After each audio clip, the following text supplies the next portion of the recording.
وصلنا المسرح الروماني.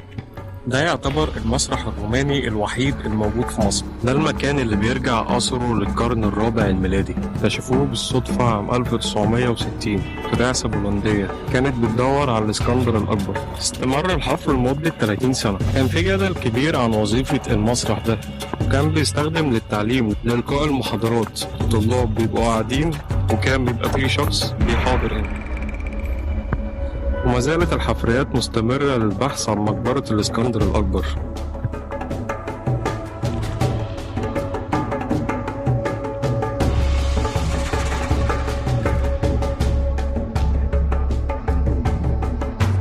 احنا موجودين في منطقة كرموز في اسكندرية عشان اوريكم اعلى نصب تذكاري موجود في العالم، عمود الصواري.